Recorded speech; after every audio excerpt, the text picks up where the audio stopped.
Report. Everything's status quo, sir. Very well. If anyone needs me, I'll be in my ready room.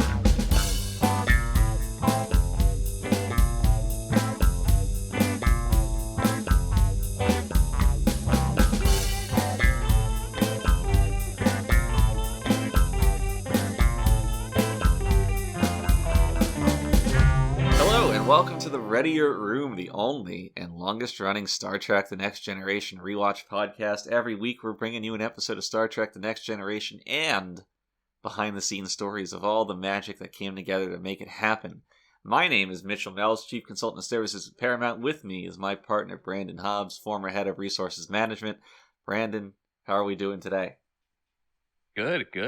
For the most part. For the most part? What's the last percentages there?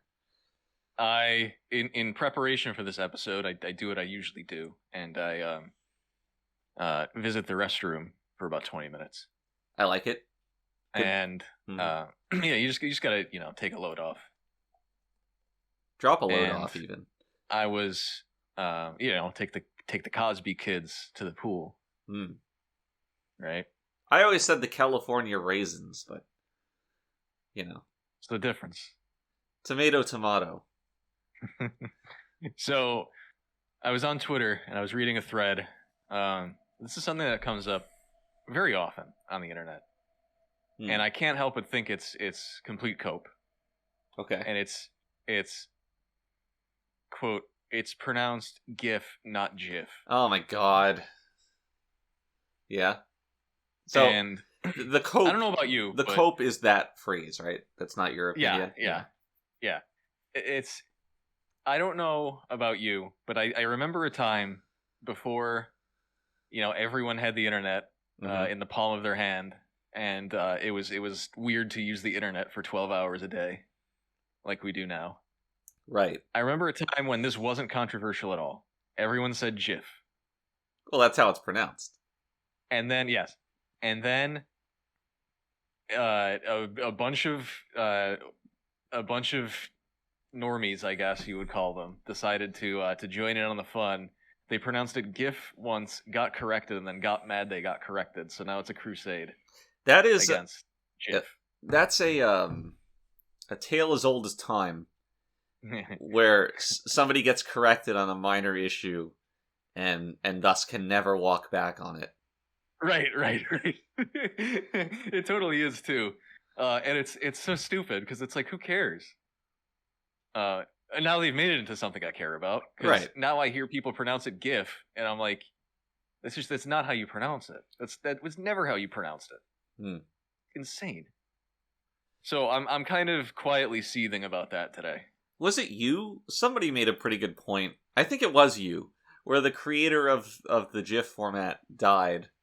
And there was a mock reaction like, oh my god, I feel so bad for him and his family, but I don't give a shit how he pronounces it. It's fucking GIF. yeah, that was me. Yeah, he died really recently, huh? Yeah. And I don't think it was a deserved death. It was undeserved. No, certainly not. I don't know why it happened. I don't know why it had to happen like that, but Well, God works in mysterious ways. Mm-hmm. Very similar to Mysterio. Like the Spider-Man villain. Right, who too works in mysterious ways. Mm-hmm. Doctor Strange? He works in strange ways. Right. In Strange Ways is the name of a Smiths album. Okay, deeper.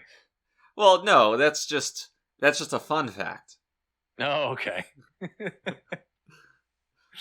It was very fun. I thought so. I'm glad you think so too. So how you doing today? I got an espresso. I've been into espresso recently. Hold on, let me like go. A double. Let me hold on. I have an order here. This is one of the few things I've ever had the ability to customize in Japan, so I'm really savoring it. This is what is burebe? Burebe? Hmm? Burebe. It's got burebe. Budebe. Budebe. Budebe. Well, it's got vanilla syrup. It's got caramel syrup. It's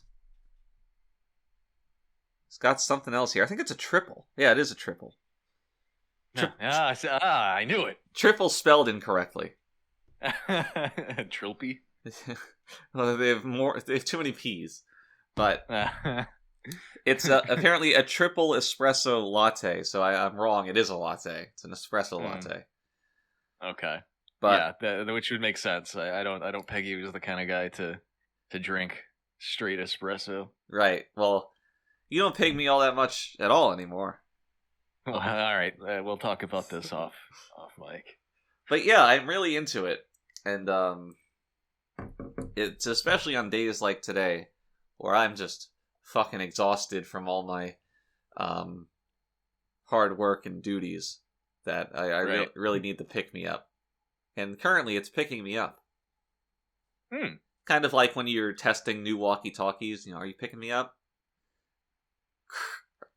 Are you picking me up? Oh, hold on. I'm reading what burebe is. Okay. Is it like a type of milk substitute? I think so. Staba de custom dekiru milk. Yeah. Oh, get this. You know the shipping crisis? I know of it. Yeah, okay. It's completely halted the import of oat milk and almond milk into Japan. Oh, no. So I have been shitting myself a lot with the default milk. I go in there and give me your default milk, and then they. It looks like there's some kind of ratio of milk and cream. Okay. Of bude to bay that you can customize or something. Weird. Interesting. Maybe it's foamy. No, I think it's just the parts milk and parts cream that foamy at the distinguish mouth. It.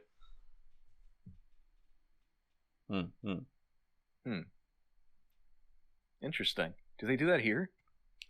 You should go ask. And then be like, oh, could you write Readier Room on my cup? That's Readier Room with a capital R. Oh, and another capital R. But not that one. The other R. The other R. You get the cup, it's spelled wrong, you just send the whole drink back. I saw something on Twitter. It was a picture of someone's name in a cup, and they said their name was God, what's a normal name that has a bunch of spellings? Maybe Katie. Katie. So Katie with an I versus Katie with a Y. Yeah, C-K. So she tells them my name is Katie with an I, and it comes back, and it's just spelled E80. I was expecting the full sentence with an I to be written out, but this is even better. Yeah. That would be good too, but that really stupid. That's like room temperature IQ type stuff. I don't know. I think there's got to be a cross section of yes, my IQ is very low, but I also just don't give a shit, and I'm willing to do anything at this point. Yeah, maybe. Because I mean, definitely. You get paid to write people's names on cups. Are you gonna think about anything? Hey, they're artists. The most obnoxious person I've ever met was a barista. Mm-hmm. Or as they say in Japan, a bearista, if they're also bears. Uh-huh. No, this is a real thing. It's a real marketing thing.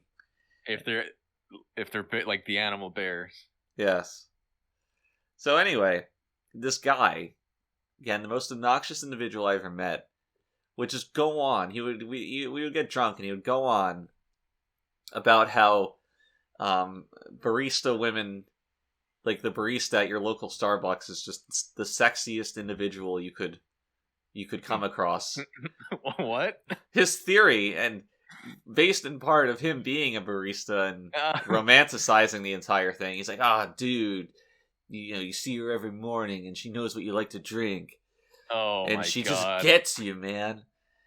And, he would feel very proud. He seemed very proud of his various barista stories. She's trying to act like she's a bartender. Yes. Like the bartender argument makes sense, because if you're a hopeless alcoholic and you go to the bar all the time, you're probably better, quote, friends with your bartender than anyone else. Yeah, I don't know. It just, all of this, to me, seems like it reeks of desperation, which, if you're a hopeless alcoholic at a bar, sure. But when you're talking about the barista, it's kind of elevating the whole experience on... Oh, no, it totally is. In an undue way. I've never been to a Starbucks, and I'm glad I know all the people behind the counter. They know me, they know what I like to drink, they know my huge. Right. I go in and I say, the huge, please. The huge? And then they stare at me blankly. And then I just have to remind them sometimes, that's all. And then they say, oh, okay, sir. It's me, August, the huge, triple espresso. Right. No, I would say I've fallen in love with Chick-fil-A cashiers more often than Starbucks baristas. Yeah, but that's just because of their politics. What can I say? It really gets me off. I saw comments the other day. Somebody said, I really like Chick-fil-A, whatever. They were praising Chick-fil-A, and the reply was, oh, what's so good about Chick full of hate? Nice. Wow. And that one's going to stay with me for a long time. How did they think that one up? You know that they kind of, leaned back, cracked their knuckles, hard day's work's over, typing that one out. Chick full of hate. That's great. Wow. That's a Chris Chan slight right there. It totally is. Well, what's so good about Chick full of hate? Is that your Chris Chan, your David Lynch, or your Jordan Peterson? They all kind of blend together, I guess. I think two of those people are from the Midwest, and then one of them is from the South. Mm-hmm. Interestingly enough, but they are all a little off in the head now, aren't they? Yeah, it's hard to get. No, Jordan Peterson's from Canada. Oh, is he? I thought he was also from Wisconsin. Now, here's a theory I'm working on. Is David Lynch just the intersection of a perfectly balanced talent and autism?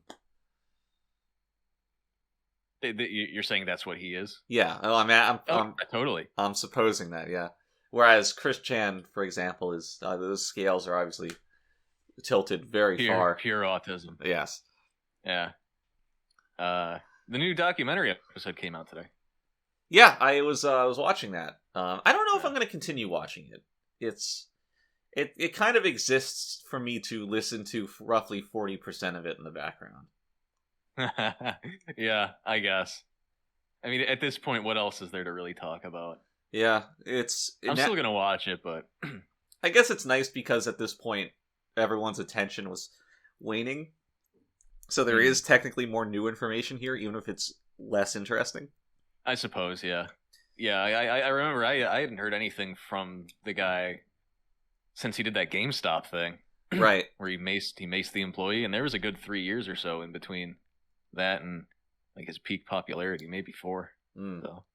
And now in the area covered in this, it's when he's getting gaslit by people. Yeah. So yeah, there should be some fun stuff.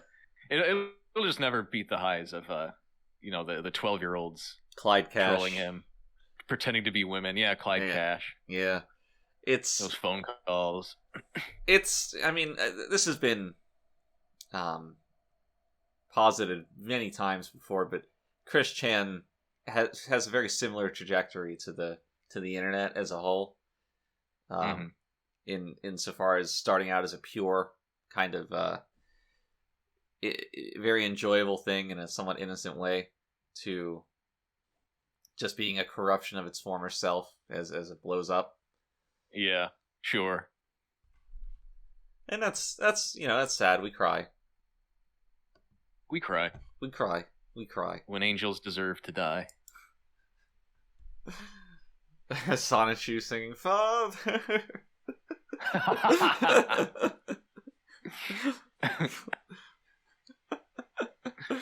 Father into the Stone Age.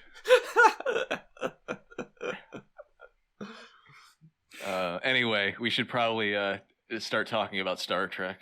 Yeah, but before we do that, we do have a question of the week from our fans who watch Star Trek and do not know anything that we just talked about for the past 15 minutes. People saying, "Oh, we don't want these bits at the beginning." It's either these bits or the show. The moment that this show becomes inconvenient for us, it's over. Yeah, so, count your blessings. We're still here. Yes. All right, so this week's question of the week comes from Brendan in Boston, who says, "Dear Admirals, what is your comfort show? Whenever I'm down or agitated, I like to watch The Mandalorian and calm down pretty quickly. How about you? Love the show, Brendan." Well, that's a great question. I think we all have our comfort shows where we recede into the little cloister of the bubble it provides and rejuvenate ourselves back to health, like that capsule with all the liquid in the tubes that Vegeta was in for several seasons. Right. Yes. Right.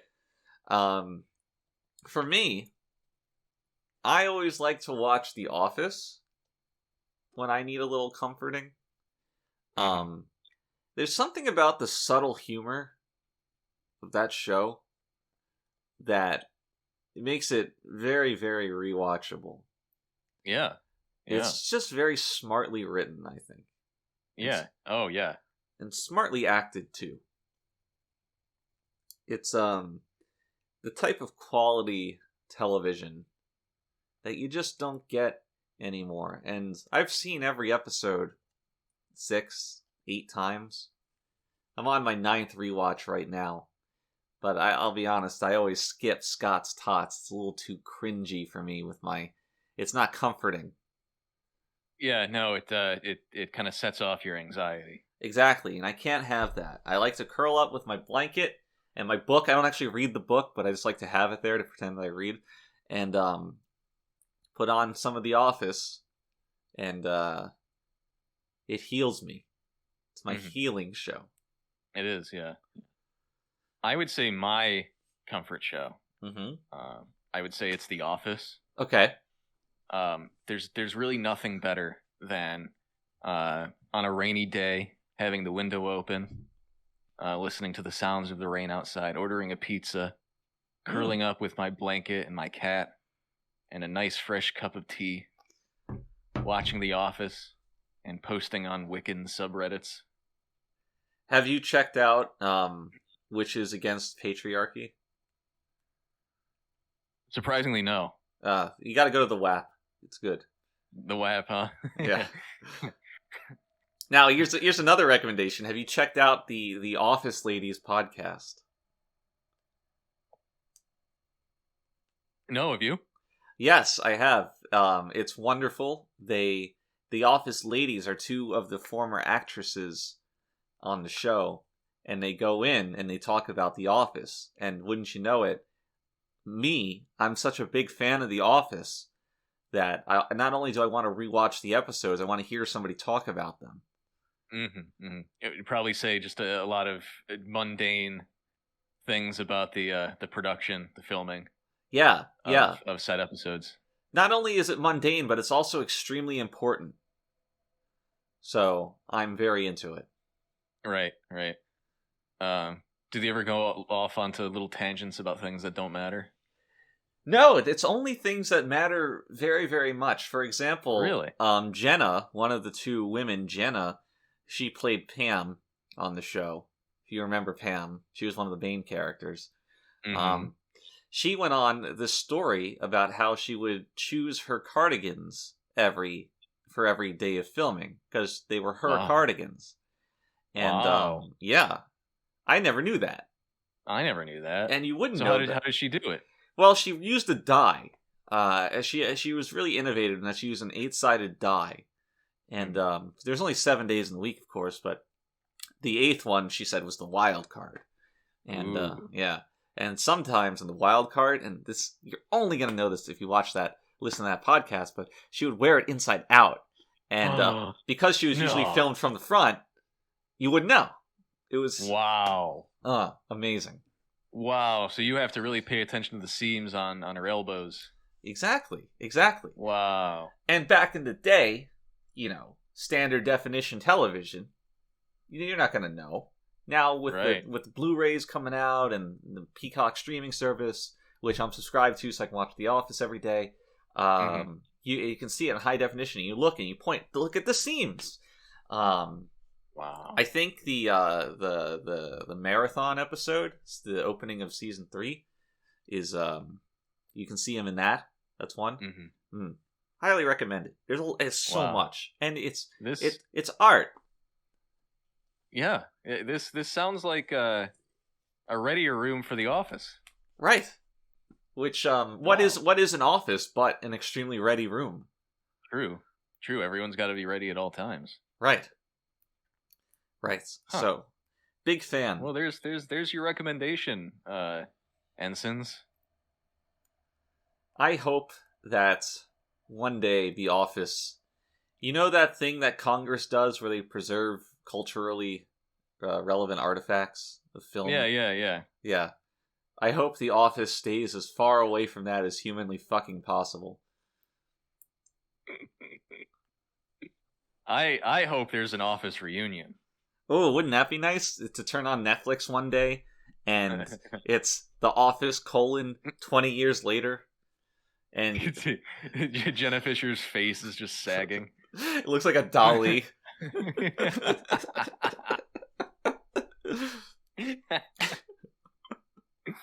Hold on, let's write The Office reunion. Special.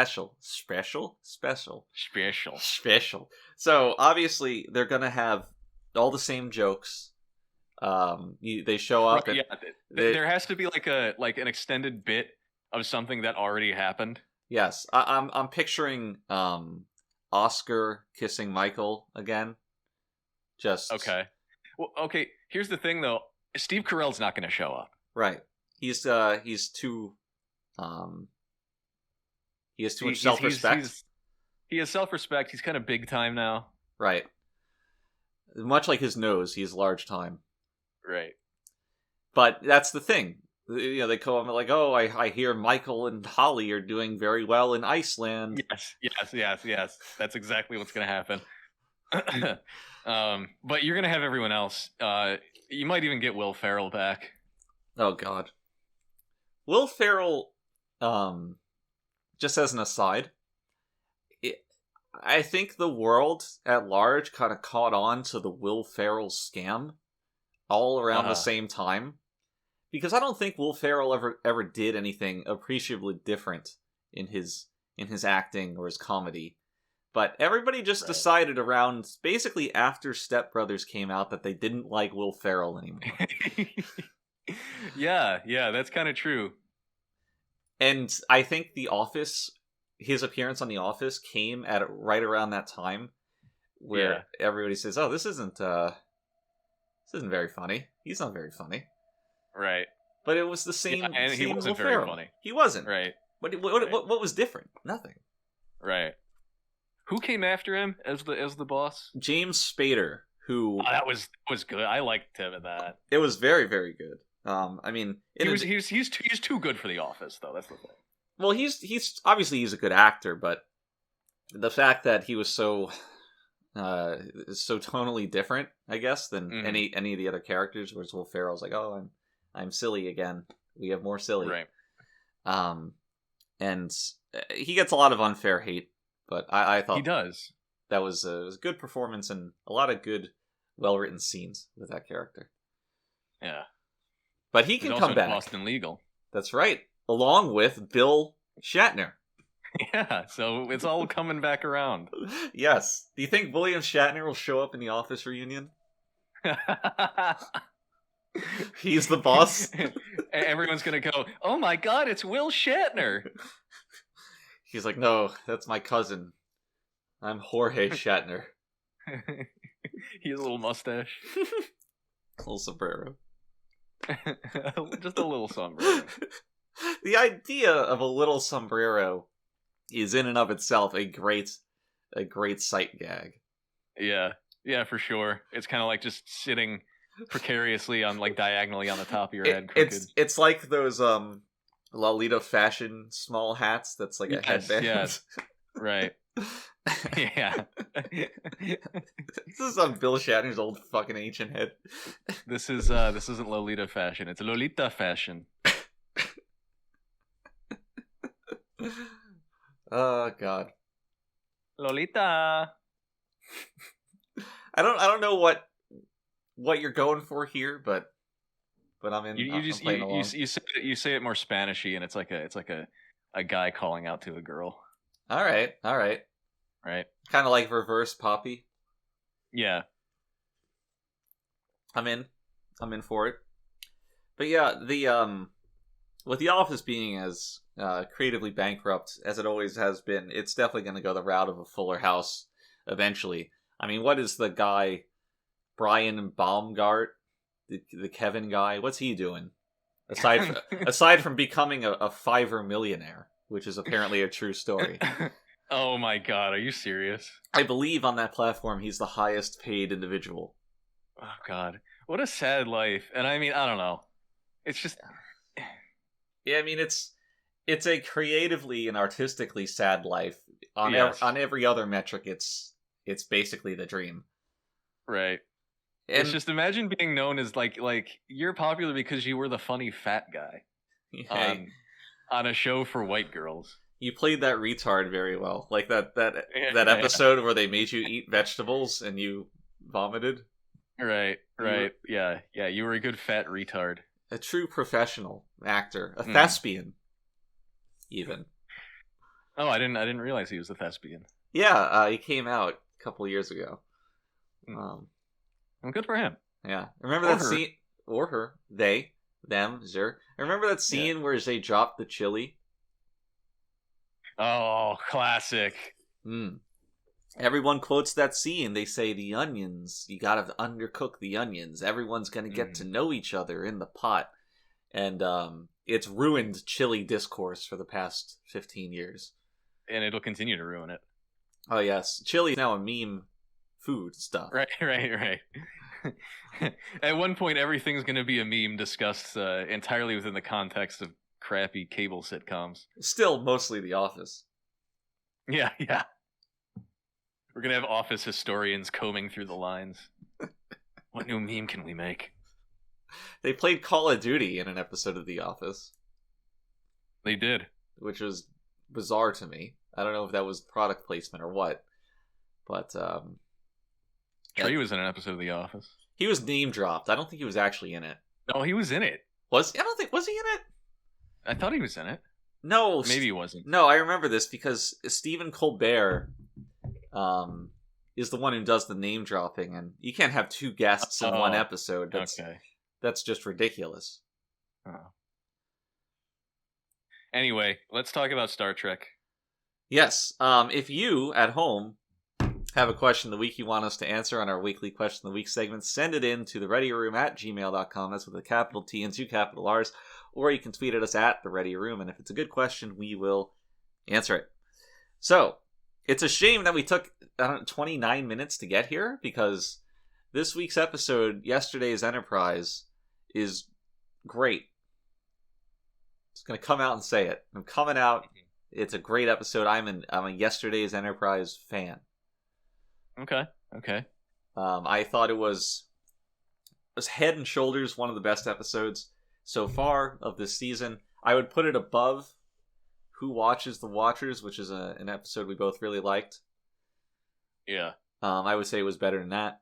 And one of the best episodes we've seen so far for a number of reasons. What did you think about it? So everything about this episode, I think objectively, screams fucking great, right? I mean, we have some awesome redresses, very deliberate direction on a lot of things, really cool plot. Yes. But I've never liked this episode as much as everyone else does, and I don't know if I can articulate why. I find it kind of boring at points. In the way that it reaches, it starts well and reaches a nice ending, but there's something about the episode that I feel like it is just a little repetitive, or maybe meanders a little too much. And I found myself this time too, just kind of checking out for some of it. So I'm gonna probe into this in a moment, but if I were to predict what I think your problems would be, I think it would stem from issues with either the Guinan scenes or the Yar scenes, and the Yar Castillo scenes, I would say. Yeah, probably. I mean, Denise did not become a better actress. No. By any stretch of the imagination. In fact, she's probably worse. She didn't become a better woman either. No. And the Guinan scenes are very repetitive, aren't they? Yeah, in a way. I think a lot of that is how vague they had to write Guinan. Because obviously if Guinan has any more knowledge than she shows in this episode, it trivializes a lot of Picard's struggle. Yeah, it does, yeah. But at the same time, it's a lot of, I don't know. It just is. This isn't right. You're not supposed to be here. I don't know. Over and over again. And that, I agree, that in and of itself is not so compelling. I mean, I like Whoopi Goldberg's performance with that, but the dialogue itself is... Yeah. Leaves something to be desired. And the Yar Castillo stuff did nothing to endear either character to me at all. No. So I'm like, why are we spending time on this?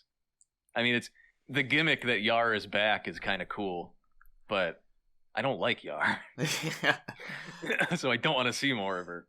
Well, or at least have her do something interesting. Because the entire episode is her, like, all we get from her is her explaining fake science mumbo jumbo to this character that has no personality at all.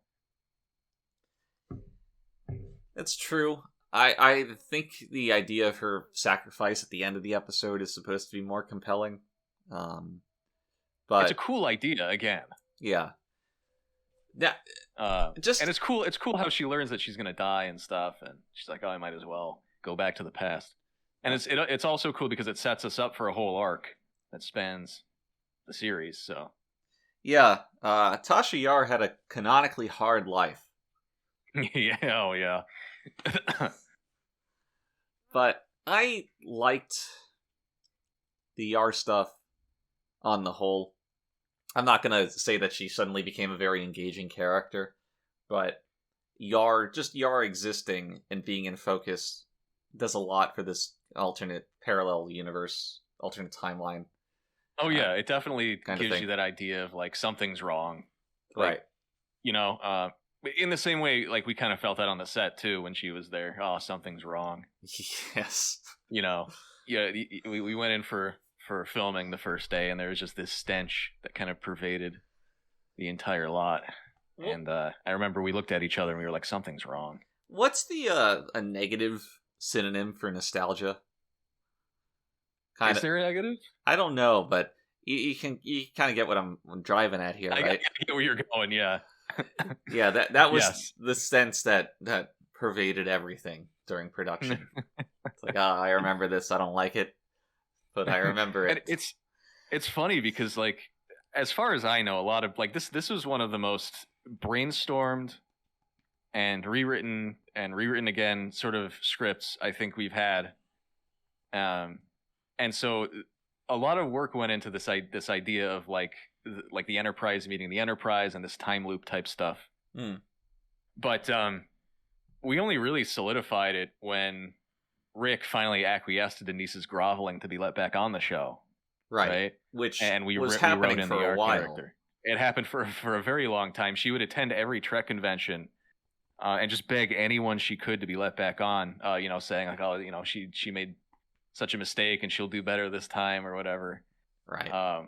At one point, I don't know if this is true. It's a famous legend. She told Will Wheaton that she'd take his virginity if he just put in a word for her. He was the only one. He was the only cast member at that convention, so she didn't really have a choice. The odd thing is, though, Will is still a virgin to this day. So, take that with a grain of salt.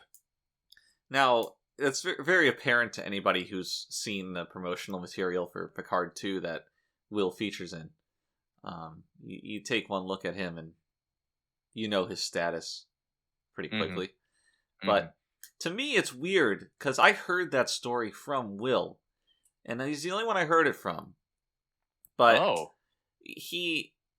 it seems like he was kind of bragging about it, but in a way, he just kind of spread the word that he was a virgin at that age, right? Which is not something you want to brag. So I don't know.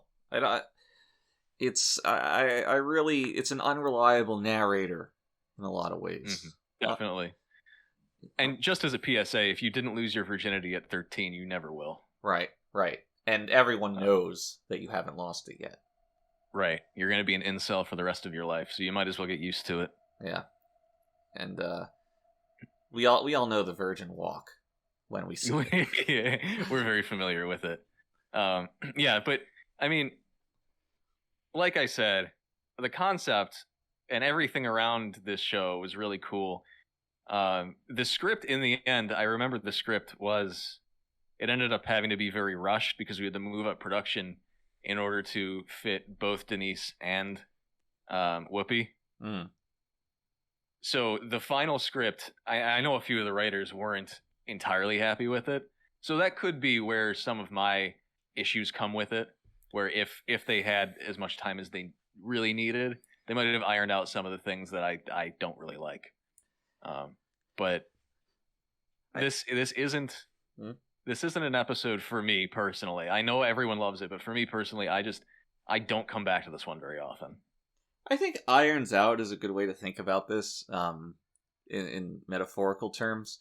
Because you look at this episode and you say, oh, Worf's gone, Yar's back. Oh, the sets and the lighting and the shots are different. Oh, it was a cool time travel plot. And then you kind of zoom in and you start to see the wrinkles that haven't been ironed out yet. Yeah. Yeah, it's just unfortunate. Yeah. So I feel where you're coming from. I'm gonna sneeze. No, I'm not. Okay. Fuck. Gazoon tight. Thank you. It comes out loose. So I guess we can start chronologically. Oh, that's a bold new direction. Right. Well, it's a time travel episode, so I figured invoking time. We got to make sense of this. Yes. So it starts out with one of the best, most humorous, I don't know, silliest scenes in the series. Yeah, very weird. You almost get I couldn't tell if Guinan was trying to get it on with Worf or what. You could take this a number of ways reading this scene. She's hitting on him. She's pranking him. She's just palling around. Who knows? But she gives Worf the prune juice, hereafter known as a warrior's drink, and the mimetic prune juice. Yes, let me tell you, in Deep Space Nine, every time Worf is in Quark makes sure to show up and say, your prune juice, Mr. Worf. And, oh my god. Yeah, because he drank it one time. That is his drink now.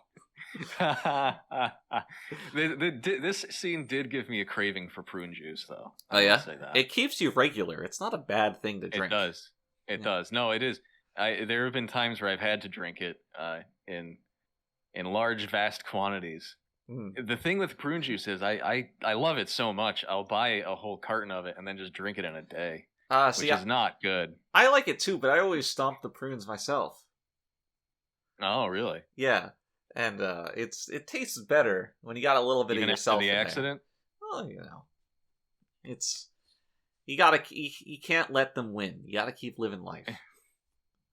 When you get a little bit of yourself in there, huh? Yeah. I talked over that one. That's almost fetishy. Like if you serve it to people. Yes, that's very evocative. There was a news article. Okay. I want to say just a few weeks ago about a teacher, a high school teacher or middle school teacher, woman, who served cupcakes to her class. Okay. Did she mix her period blood in them or something? No. She mixed her husband's cum into the cupcakes. Oh, cum cakes. Yeah, cum cakes. That's like a dirty crab cake. That's no good. Yeah. It's just thinking about it. Can you imagine if you were a kid in school and you just accidentally ate some old guy's cum? I don't want to imagine that. Yeah. For what it's worth. He wasn't even attractive. Oh, I guess that's why they were convicted. Right. Now, was he convicted of this at all? Both of them. Were they scheming together? They had to have been. Well, I can imagine a reality where she just collected it. Yeah. She's like, oh, I'm gonna go spit. I mean, more realistic, because she's got a mouthful of cum. But right.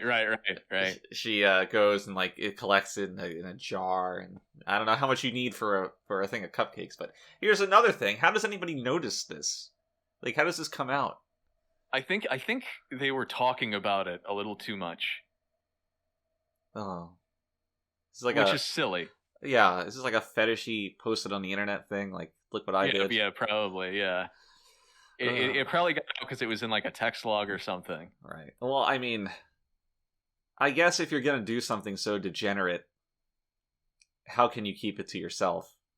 That's the thing. And part of the fetish is letting people know you did it. Right. It's kind of committing the act. It's not about playing the games. It's letting everybody know that you did. Yeah. Oh boy. Woo baby. So at this point, Worf and Guidance see this hole open up in space, and Worf gets called to the bridge. Right, and then the ship comes out of the hole, and bam, we're in a well-lit show. I will say, before that, Worf says sensor. Yeah, not sensor. He doesn't say sensor anymore, so... The mystery goes deeper. But yeah, we get a cool little transition scene. Yeah. And that's where we first see Yar when it cuts back, and she's just standing behind Picard, and there's no pan in on Yar with dramatic music. It's just right. Kind of Captain, there's a ship there.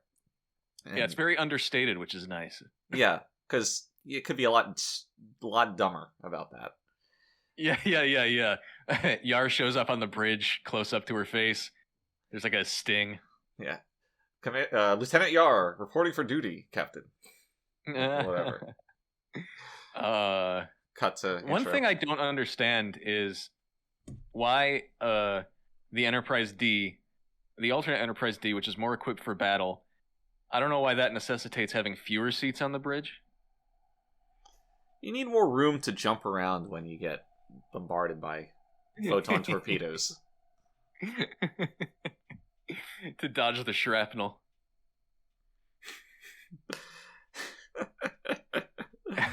So, fuck. What is... Okay, so the ship comes through and they have to help it. That's the thing. The Enterprise C is the old one? Yes, this is the C. Okay, I guess they wouldn't start from the back of the alphabet and work up. That'd be dumb. So they have to go over and help it, and immediately everyone is like, "Oh, it's from the past. We have to be mindful of the temporal prime directive." They don't say that, but they should have. That would have been cool. And well, no, I guess maybe Starfleet wouldn't have a prime directive in times of war because they're all yeah.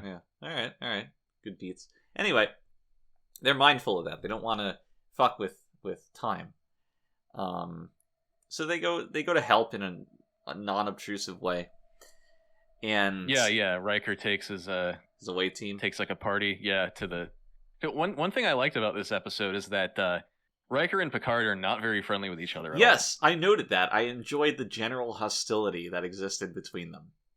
And it wasn't like in your face either. It was just like, oh, this is just how it is. Yeah, because they argue in the normal universe too. But it always seems like there's some kind of affection between both of them. And this one, there was just not that. There's none of that. Okay, the character's leaving the Ready Room, and he says, "Commander," and he turns around. And he's like, "I'm actually your best friend, and I love you so much." Right. It felt more military that way. Yeah, which was cool. They really made it feel different in every way that they could. I mean, the characters were different, Yar versus Worf. The tone was different. That the lack of what's a good word for it? Friendly rapport between the characters. The lighting, the sets, everything was. Can we just say real quick how much better this is than the fucking Mirror universe? Yeah. It's a similar concept, but it's just done so much better. Well, it's not ridiculous. It's not silly.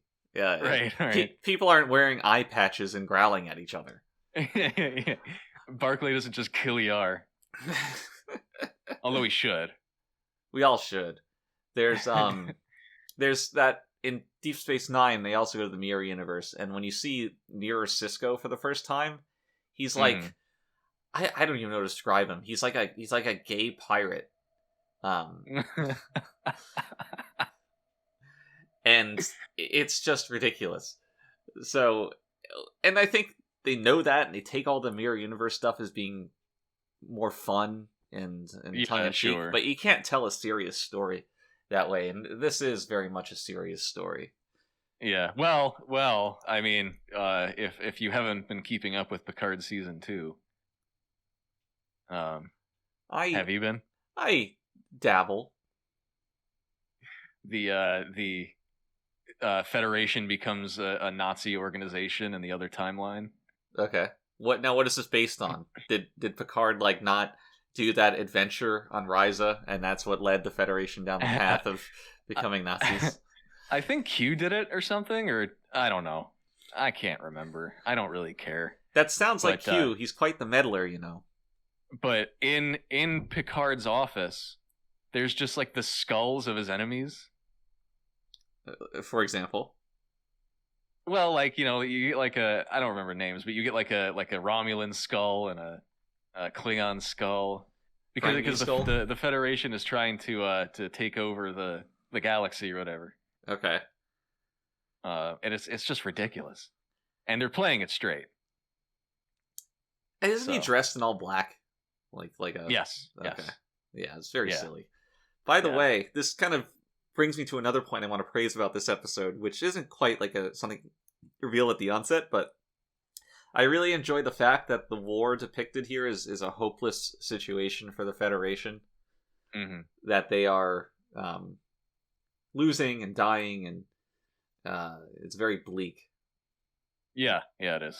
Which I think just dovetails very well with everything else that was set up there. I mean, DuckTales? Yeah, DuckTales with with the rest of the episode. It's nice. I would appreciate more of that, and maybe that's how we were able to get away with it. It's not the main timeline, it's not beholden to the same Bibles, but more of that and less of everything has no stakes and we're all best friends. Well, we eventually get there. We do eventually, but it took some doing, really. Took some gene dying. Thank God for that. Thank God for that. So they go to the Enterprise C, and they're helping everybody, and we get to see those stupid fucking flashlights again. Have you ever? All the flashlights. Yeah, I mean, have you ever stopped to think about these? No, not really. They were like the Trek flashlights. We used them in TNG. We used them in DS9, and they all came from Jim Shingle, the prop master. What do we call them? The Shingle signals. Shingle signals. Yes, that's right. Yeah, right. That rings a bell. The Shing Sigs, for sure. Shing Sigs. Right. I don't know if he was just dedicated to making the actors like hold the most awkward devices imaginable, but their hands are like crocked back at a 90-degree angle to use the flashlight. And if that was what he was going for, it's effective. It's gotta be, because they not only do we continue using them in DS9 all the way through then, but they have to hold them the exact same way.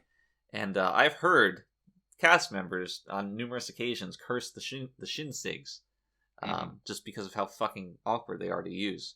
But Jim left his mark. I'll say that. No one could mule him. Yeah, no, yeah, he certainly did. Considering how long those lasted. Right. And they look like pretty effective flashlights from a lumen standpoint. You're bright. You would think the Federation would have like a handheld little device that just emits a big beam of light. This is a problem we've already solved. We have flashlights. Yeah, right. That's true too. And you can just hold make a smaller flashlight. Everyone's always trying to design a smaller flashlight. But they could put them on their heads. Wear those stupid headlamps. Yeah, those spelunking flashlights. We learned that from the anglerfish, the noble anglerfish. Yeah. But they find the captain of the Enterprise C, and I really like the old costumes that the crew wears. Those are from the movies, right? Yeah. That old red style. Yeah, it's cool. The only thing I will say is that, to me, 22 years feels a little recent for the type of story that they're trying to tell and the way that they're telling it. Yeah, like, I remember I can't remember the captain's name, but she wakes up in sickbay and she's just amazed at how technologically advanced everything is. Right. I've never seen a sickbay like this. And I don't know, maybe that is how things are going to go. I mean, things in our contemporary age progress very quickly. 20 years from now is going to look very different to us. Right. In terms of technology. But when you think about it, I mean, at some point that's got to slow down, right? Yeah. You'll eventually reach the apex of technology. It's difficult to talk about this because technological advancement is almost always beyond our purview, like what's actually going to happen. Right. But definitely the amount of technological advancement between 1950 and 2000 is a lot slower of a rate. Maybe that's a bad 1900, 1950 is a lot slower of a rate between 2000 and 2020, or 2010 and 2020. The rate itself advances, as you noted. Now, if there's a cap on that, I don't really know. Logically speaking, it seems like there should be, but it's just hard to even conceive of what that would what that would look like. But I do agree with you that it is just a little bit short of a time period. I don't know the lore so well if they were just handicapped by the established timeline of these events, like when this engagement with the Klingons could have happened.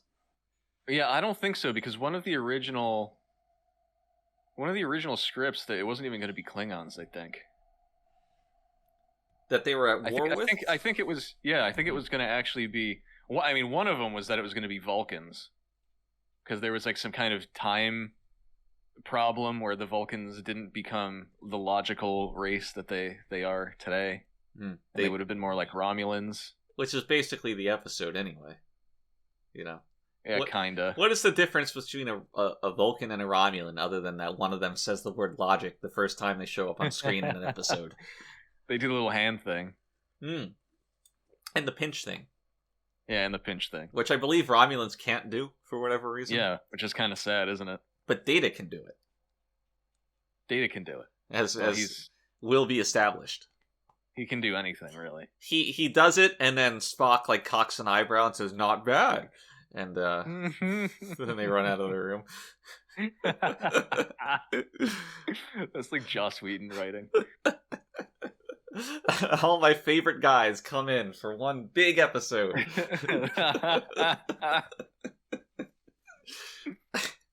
Yeah. So they find the captain and they take her to sickbay, right? Yeah. And this is the first real instance of their commitment and their rather lack thereof to not disturbing time.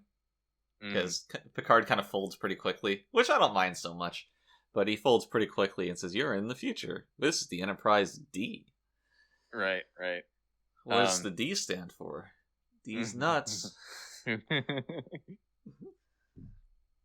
There's also a whole crew too, like of 100-something people, right, that are still alive on that ship. Yeah, it's like 150.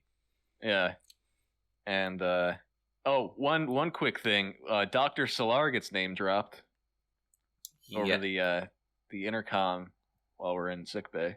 Okay. The famous Dr. Solar. Indeed. A nice Easter egg. You sound like you don't remember Dr. Solar. I don't remember Dr. Solar, but I pretend that I do. The Vulcan girl. Oh, from like season 2, maybe even 1. Yeah, season 2. Yeah, because Pulaski was there, I think. Yeah, and she would later go on to be the Klingon that Worf banged. Wait, she was a Klingon? Oh, a Vulcan. Wait, what? No, First, the actress played a Vulcan, and it was Dr. Solar. Oh, the actress. Okay. Yes. Okay. I thought there was some weird race mixing going on. No. Actually, someone had an idea. One of the writers, I think, had an idea for Worf and Dr. Solar to have a relationship, which would have been fascinating. But obviously, that got dropped in favor of just making the actress into a Klingon instead. Right, and making Worf into some weird, sexless romantic. Right, yeah. No, that would be great, though, Worf with a Vulcan. Yeah. I would have loved to see that. Much better than the Worf-Troy romance we inevitably got.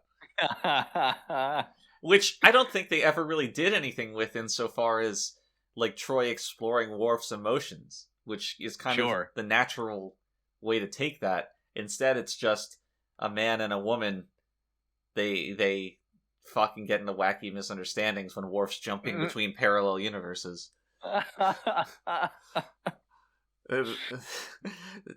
he sees her in one, she's pregnant, he's like, "Oh my god, we're pregnant." And he goes to another one, "Where's the baby? I'm not pregnant." And Worf gets sad. Oh god. Yeah. You know that episode, right? I know of it. It's been a very long time. It's that's another season 6 or 7, maybe 7. It's late. Yeah. It's another gem. It's probably 7 because you love it so much. The best season of the show. That and the one where Data and Picard wear gay masks. Troy is a cake. Crusher in the ghost house. There's a lot. Oh my god. I actually can't wait. Yeah. Now, it's amazing to me that the finale is as good as it is when given what preceded it in season 7. Right. Yeah. That's pretty funny. I have to have one more. Everybody catches some kind of de-evolution virus and becomes strange animals and lizard people. Oh my god. And the whole... Dude, it's the entire season. It is. God, I kind of want to jump to season 7. It's like, finish season 3, just go to 7. The shark.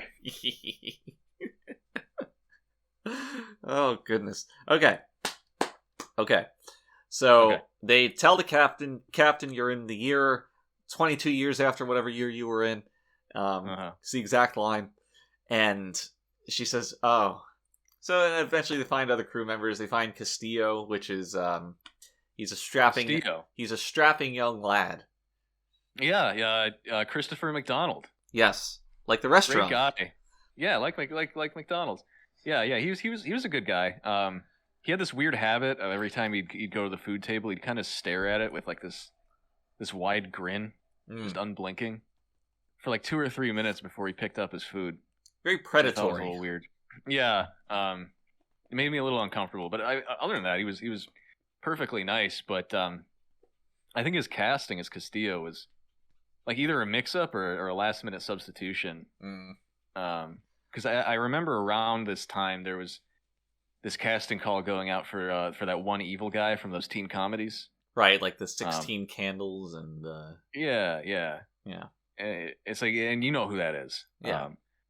But the thing is, the Wesley at Star School episode kind of got axed late into its development. So I don't know what happened. They must have just used him for this episode since it had to be moved up, like I said anyway. But and here's the important part.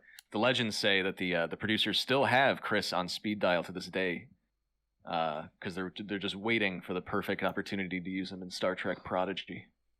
That's good. That's good. I remember at the time when he was starring in all those teen comedies that he was, like 35 or something.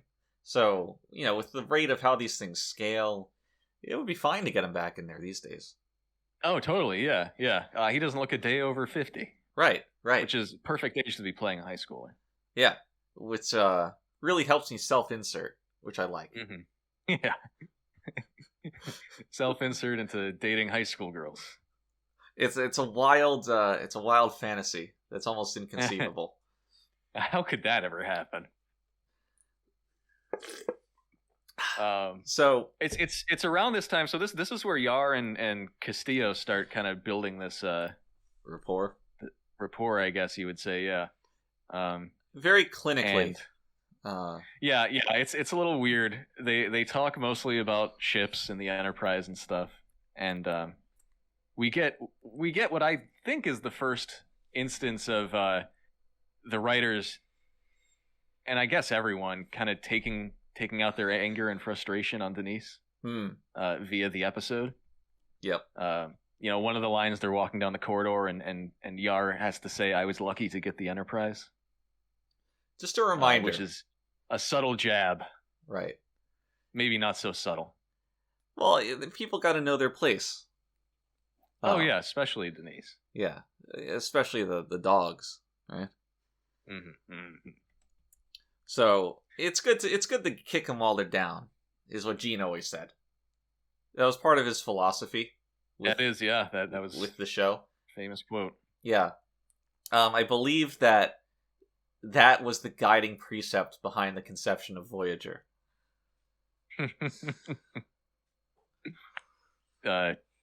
Just continuing Gene's legacy of cruelty and selfishness. Of cruelty, yes.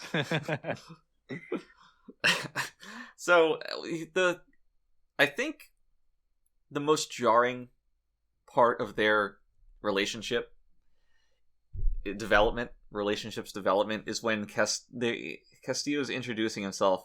He says, "Oh, my name's Castillo, but my mother calls me Alan." What is his name? Richard. Thank you. Alan.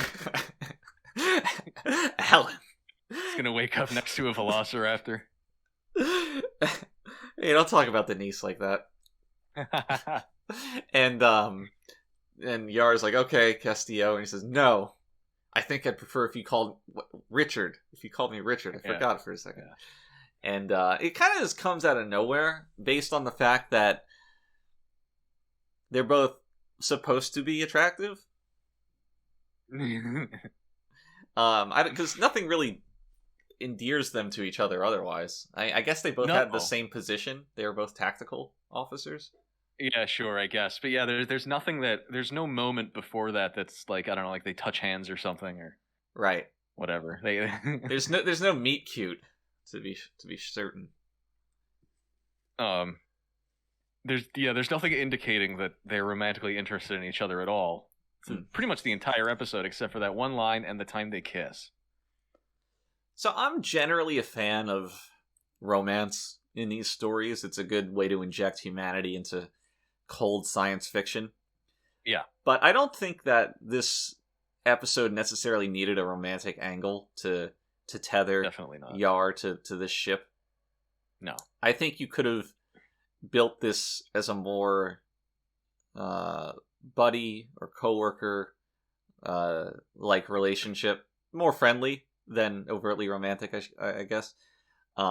Maybe have them bantering or whatever, and have Yar's decision based more on the Guinan stuff rather than the fear of dying for nothing, right, which is enough of a reason to not want to stay. It's also more compelling of a reason. Way more compelling. You know what? I feel like what they should have done is they should have had Yar and Castillo work on like a big project or something throughout the episode. And it's like it goes from like, it's got the ups and downs, like, oh, we can't figure this out or whatever, that kind of thing. Yeah. And so that way they kind of naturally grow close to each other because they're working under this tight deadline and it's stressful and whatever. They get into a little fight, they make up. Depending on how much time you wanted to dedicate to this, you could take it a few ways. Like there's that kind of natural arc. You could do a more fear of death kind of thing, which tends to bind people together. There's a number of ways that this relationship could be depicted and progress. And we basically got the least satisfying one. Yeah, definitely. The only problem with my idea there is we also have to work in like a couple minutes for her to talk to Guinan. Yeah, twice. The timing thing is certainly difficult because the other key part of this episode is Picard's minor struggle with sending these people to die, which I think it's a good place to park your B plot, which it is in this episode, and just enough time is dedicated to it, but it does need to be there. It does need to be there, and I think you said earlier he does kind of fold pretty quickly, but it's sort of by necessity. Yeah, I mean, we as the audience know.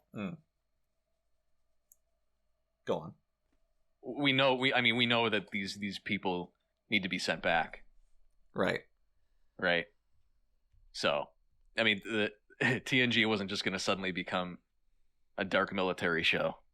It'd be cool, but I know you love the lighting. I do. I liked the first time. I know we talked about the vagueness of the dialogue not being great, but I did enjoy how Picard's decision, it's implying a lot about his relationship with Guinan. Yeah. Which is very interesting and has the promise that it'll pay off. Little do we know that it absolutely does not. But in the moment, it's quite good. And also Guinan, the unrevealed details of her race, that she's cognizant of these different timelines in vague ways, like that's interesting. That also doesn't pay off. Well, you haven't watched Picard season 2 yet. Oh my god, this just occurred to me that could happen. Is Picard goes and meets Guinan at a bar, and she's significantly older than she should be. Does she say, "This isn't right"? I'm so fucking old and fat. She informs us that she chose to look this old. Cope. Oh man. I mean, it's similar. Yeah, it's similar to Picard, right? How they chose to give him a body that's also old and decrepit when he became a golem. Right. They could have given him a nice young golem body. Give him his hair back. Yeah, for sure. It's really funny because you look at like the new Star Wars shows, and they have Mark Hamill CGI'd in almost perfectly. Like his mouth moves a little funny sometimes, but they're coming close to mastering the art of putting a character in who does not have an actor anymore. How involved is Mark Hamill with that? Is it just his likeness? Does he voice it? Because I mean, it's his likeness. So this is kind of stupid. They did like a computer generated version of his voice, which sounds terrible. So it's like they shouldn't do that again. Yeah. So they shouldn't do that again. They really should just, I don't know if this is even possible, just have him record the lines and then they can tweak them. Right. Somehow. So he was not on set. He never went to do anything. No, I don't think so. I think they had a stand-in and that's it. Wow, that's the easiest paycheck of his life. Unless Disney owns his likeness, which wouldn't surprise me. Yeah, I don't know if you get paid for your likeness, but who knows? But that's it's funny when you compare that to Star Trek Picard, where it's like this is a universe where you could absolutely just do that, Right. and they obviously don't have the money for it, but Well, that's when you're a Disney kinda production sad. versus when you're not, I guess. right. I don't know. Right. That's clearly where things are going. Generated voices and likenesses, and it's not difficult to imagine that actors just become CG models, right? Mhm. Like, oh, Yeah. I this is what I look like. Feel free to use it. My agent will rent But- out my model. Right, and the thing is, like, this is literally Picard. The show was literally made for this, right? You get Q back, who is immortal. Hmm. You get Guinan back, who is immortal. You get Data back, who is immortal, and all three of them look old as hell. They even write in an excuse for Picard. Once he becomes the Golem, they could conceivably give him any body, and everyone Sure, would accept totally. it. It's like, oh, it looks a bit off, but he's an android now, so whatever. Right. Yeah, just make him like normal ass Picard from the 80s. Right. Now, my question is, does the Golem have a functioning heart, or does it still have the fucking pacemaker from when the Nausicaan stabbed him after that game of Domjot?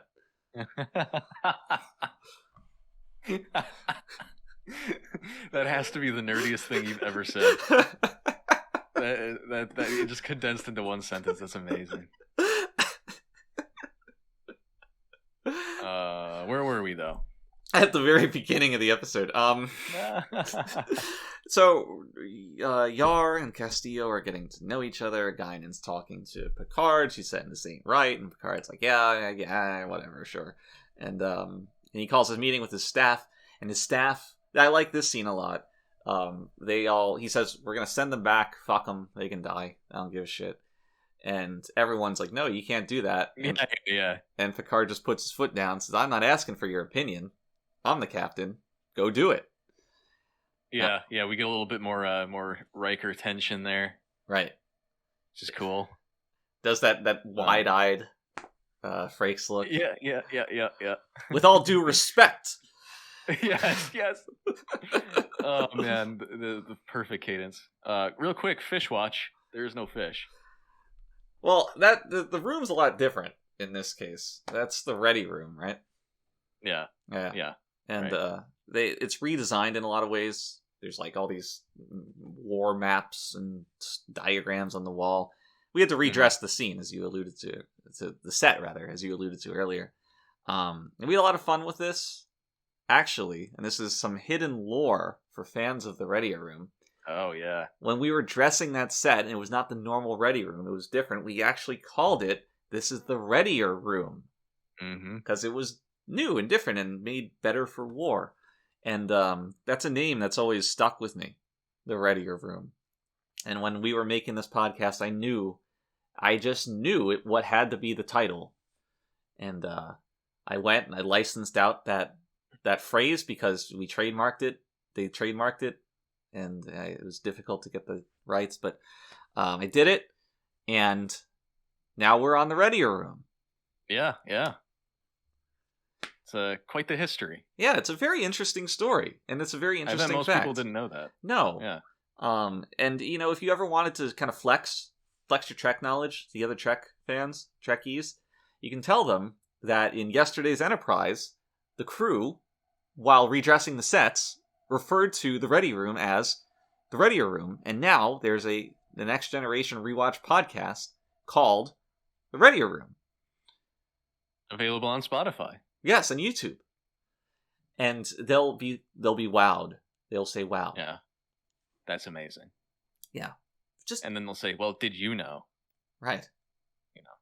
And yeah, of course you can say, "Yes, I know everything. I'm a genius." After this, they try to get the Enterprise C crew on board, which is very, very easy. They just all agree to it almost unanimously. Right. No one seems to want to stay and potentially live. Right, but it's not really what the episode's about, so whatever. And it's easy enough to write it off. Like, these are all soldiers. They this is the fight that they signed up for, so it's not anything that they're going to run from. Which, whatever, I get it. Yeah, it didn't bother me too much. No. Everybody in the Enterprise D has basically the same attitude. They're all ready to die, so... Yeah. It's not a big leap to imagine this. And basically, I think the rest of the episode's kind of about Yar accepting and learning about her fate. Yeah, well, the captain of the Enterprise C gets killed. There's a lot of death on bridges from shrapnel in this episode. Yeah. Which I've thought about this a lot. What are the logistics of a ship getting hit by phasers and torpedoes and stuff? Because it's a lot of the room shakes, it's a lot of sparks shooting out of nowhere, and it's a lot of shrapnel. You might have like a little burn on the side of the ship or something. But the captain of the Enterprise C, gets a piece of shrapnel lodged into her head and dies. Yeah, it's like a gear. So a tooth car. Castillo has to take over. Right, because he's the sole remaining senior officer. Yeah, which is great. And so we get into phase 2, where they again have to repair the ship within a certain time limit before they get attacked again. Because Klingons had found them. Right, yeah. And they're going to tell Klingon Central Command. And that's basically it. Yeah, I mean, there's a lot of Yar learning about her death and all that stuff, and talking to Castillo, whatever. They kiss. They kiss? They almost kiss, and then they kiss. Oh, my brain must have blacked this out for my benefit. I don't know if anything notable really happens until the Klingons attack again. I don't think so. I mean, the conversations of Guinan and Yar are interesting to me, but they're not that interesting to talk about. But I will say that they're enjoyable television. Yeah, sure. But yeah, I mean, ultimately Yar ends up going to Picard and saying, hey, I'm going to die, so I might as well just go back to the past. Die for something. Which, despite saying that constantly throughout the episode that they can't influence the past, Picard basically just says, yeah, okay. Go ahead. I think the idea was that the captain of the ship died erroneously relative to time. Oh, okay, yeah. Which forced Castillo to step up, which forces a vacancy in tactical. Yeah, okay. Yeah, I guess that makes sense. Yeah, so... He was already okay with Castillo doing it. Right. Which, there's that meeting between him, Riker, and Castillo. And Riker, his opposition in that scene was strange to me. Up until then, I got it. But the idea that Castillo becoming captain just wasn't going to fly. I don't know. Maybe he was just trying to be an asshole for the sake of it. We're talking about Riker, not Frakes. Yeah, I don't know. I get what you're talking about, but I don't know. So yeah, really good commentary, right? I don't know. Yeah, I don't know. I didn't watch the episode. I don't know. But yeah, Yar ends up going to the real quick. Goes to the Enterprise C. Mm-hmm. She's like reporting for duty.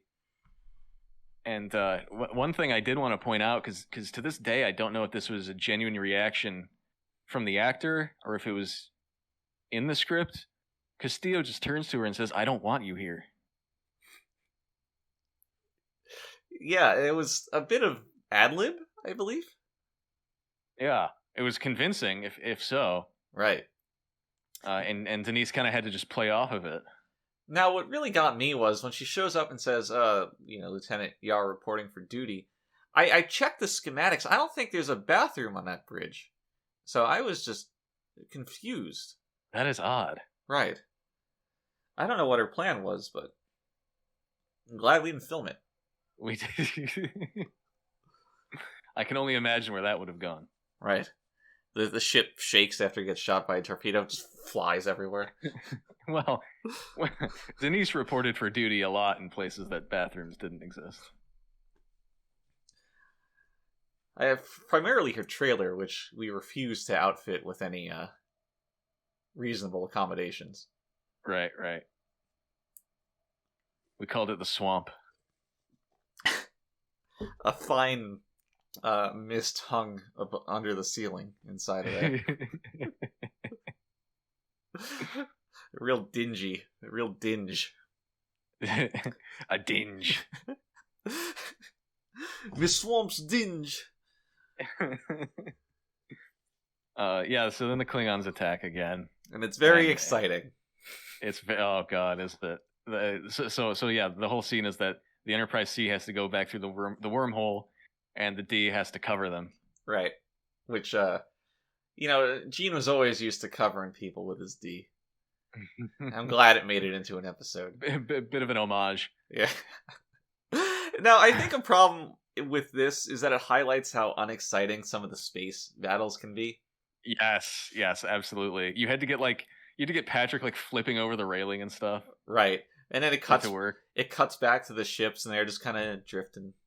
Yeah, they're like pew pew. What should be an exciting escape is just, grandma cruising into a parking spot. But we get our second death here. Yeah. Which is Riker. Riker right? gets fucked.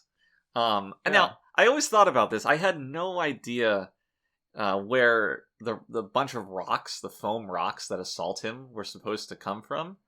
Right. But you just have to make do. Whenever Frakes says he's done shooting, he's done shooting. You got to kill him off somehow, I guess. Right. Yeah. That did end up a little silly looking. For those who don't know, this is kind of common knowledge, but we were actually going to have a whole gauntlet of Final Destination-esque deaths on the bridge as Picard was jumping from console to console trying to cover for them, like as they would die.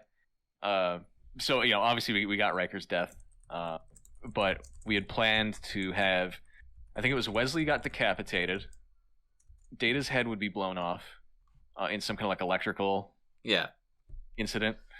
Because we had the head prop. We just have it laying around. Geordi's skin would be melted off his body. And then Crusher would be impaled through the mouth by an obelisk, which the effects guys are really excited to do. It's a shame it never happened. But the Wesley one actually made it pretty far and almost got filmed. But obviously wasn't meant to be. I remember with the Crusher one, the plan was to make a prosthetic, not a prosthetic, but a model of her head, kind of similar to Data actually, to do the impaling with. And as far as they got was just a bust of Crusher's head with the mouth like widely opened to accommodate the obelisk, but they never completed it. And I don't really know what happened to that bust, but it never showed up in the prop room again. So yeah, I mean, I think the final stage of that prop, they actually put a mouth-shaped fleshlight in, so it would expand correctly. Okay. But yeah, I don't remember ever seeing it again either. It's a shame. That would have been a fine item to auction off for charity. That would have gone for a high price. Fan memorabilia. I don't know. Maybe they gave it to Gates so she could, kind of practice applying makeup onto it to see how it would look on her. She could practice for once.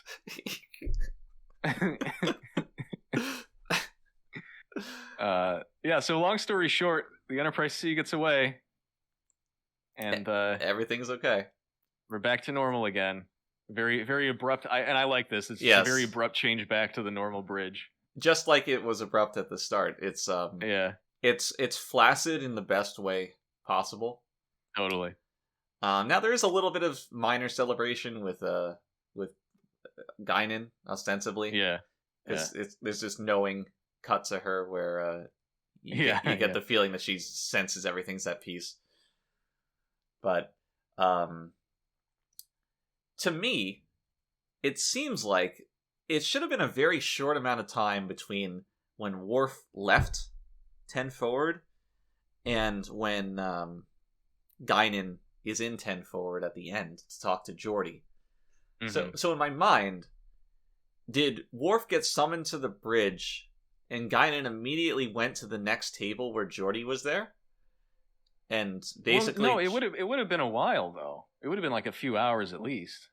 Are you sure? Yeah, because I mean, the timeline changed, but time still passed. I suppose. Yeah. I'm no temporal scientist. Did you notice Geordi was still wearing the alternate universe uniform? No. Oh my goodness. I don't know how that got messed up, but it's pretty big oversight. Yeah, maybe it's foreshadowing that not everything is as it seems. One thing I did want to note was it would be cool if when they're fighting the Klingons and like the Klingons like contact them and they're like, oh, surrender or whatever. Mm-hmm. It would have been cool if that was Worf.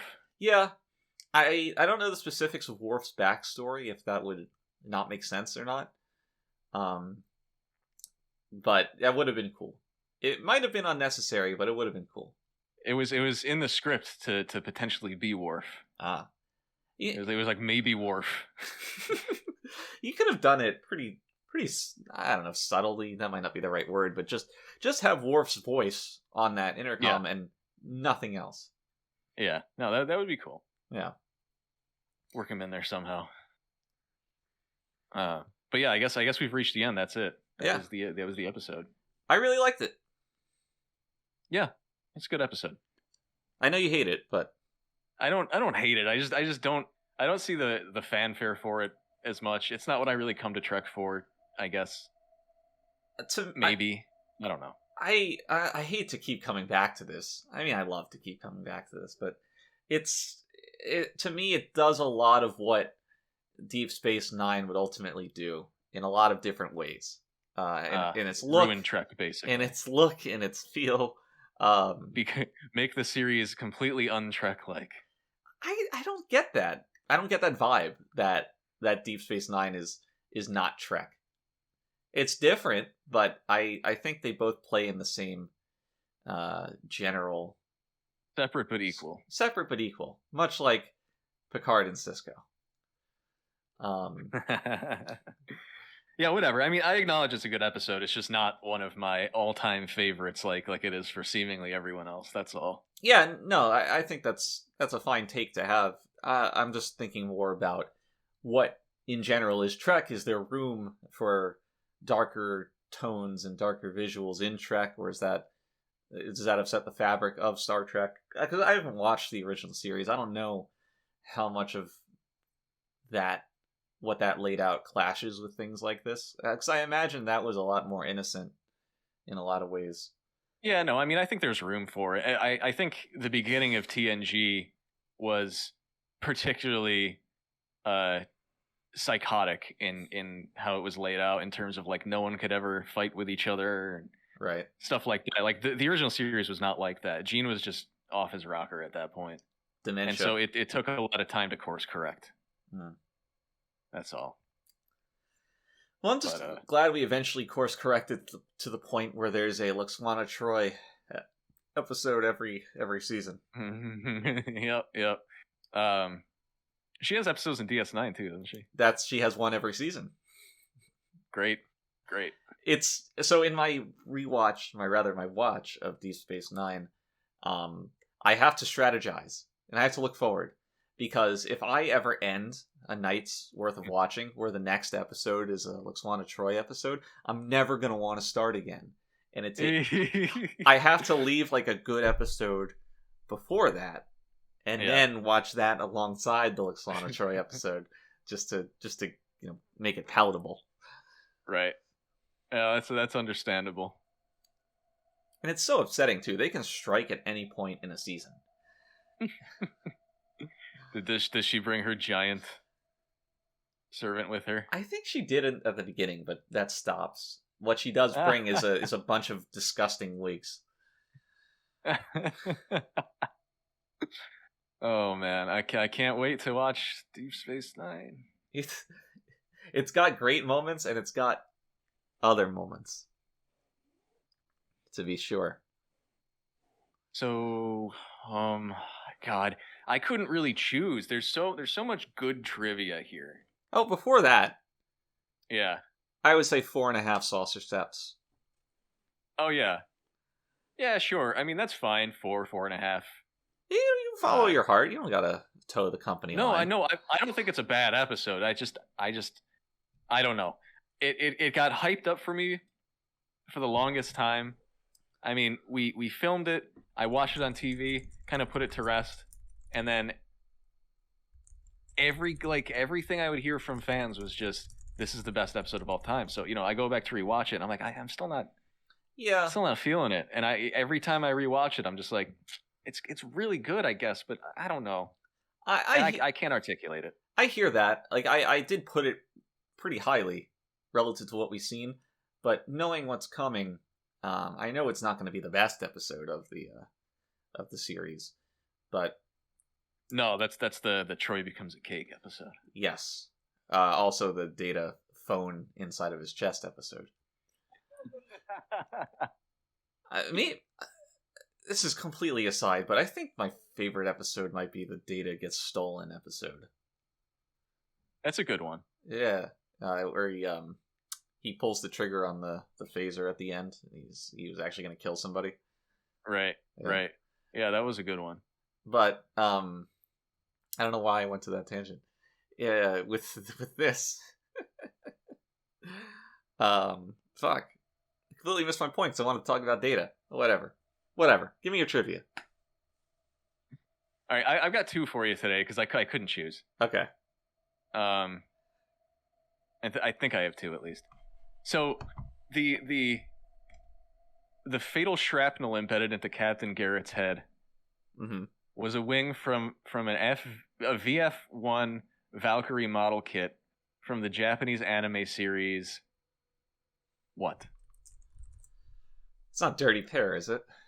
It's not Dirty Pair. All right. It's around that same time though. It's a popular one. Might be off your radar though. Gundam would be the easy choice. How about Legend of the Galactic Heroes? That's a good guess, but no. Ah, damn. What is it? It's not Nadeshiko. It's not Nadeshiko, no. No, Nadeshiko was a couple years later. Okay. This was Macross. Yeah, I wouldn't have gotten that. Yeah, shame. Good trivia though. There was another one though, and I've already forgotten what it was. Another trivia? Yeah. Oh, here's Jonathan Frakes admitted, to this day, I do not understand yesterday's Enterprise. I do not know what the fuck happened to that episode. I'm still trying to understand it, but I like the look. Is this a question? No. I was just, I get all my trivia from Memory Alpha, so. Okay. Well, that's a very enjoyable factoid. I'm sorry, yeah, great. A very enjoyable fact. Do you know the difference between a fact and a factoid? Okay, here's one. Apocrypha. The novel Q² establishes that in the military timeline from this episode, Deanna Troy's absence from the Enterprise was due to what? I didn't even notice that. She was not here. Yeah, I know, right? It's probably why I enjoyed the episode so much. I guess the simple answer. Well, the simple answer is that she was killed. But, I mean, there's a number of simple answers that military ships wouldn't have civilian counselors. Civilian, I don't know, but... it's not anything to do with her job or whatever. Is it Beta Z and the Federation were not on peaceful terms? No. Was she killed by Klingons? Yeah. What? In fact, all of the Betazoids were. What? The Klingons just destroyed Beta Z, basically. And they didn't see it coming? They didn't sense a hostile presence? Yeah, right? I don't know. And you know that novel where Troy has a gun on the cover? Yeah. She can obviously fight. The Battle of Beta Z. Yeah, right. Strange. But, if it gives us less Troy, I'm game. Oh, well.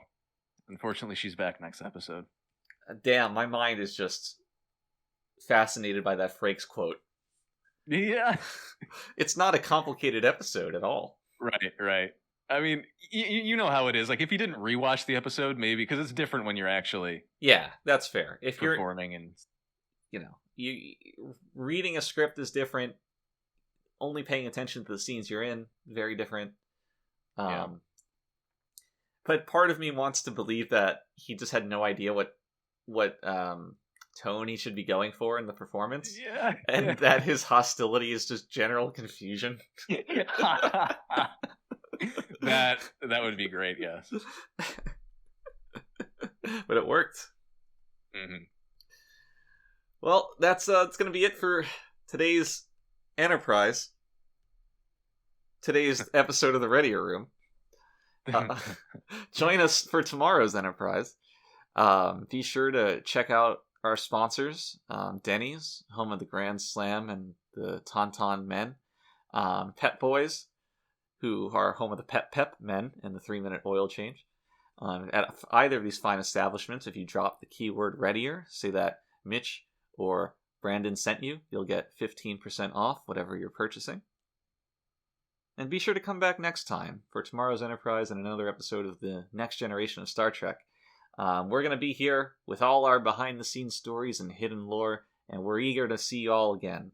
So until then, everybody, please stay ready. The troublesome little man-child.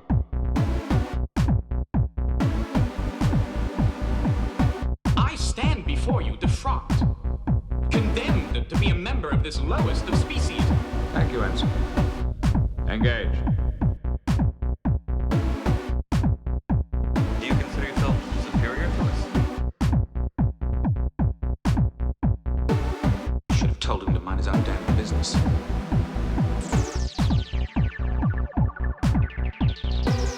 But I stroked the beard thusly. Do I not appear more intellectual?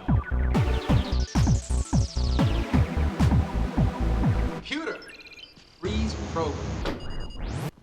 Have you never dreamed of climbing inside the bottle?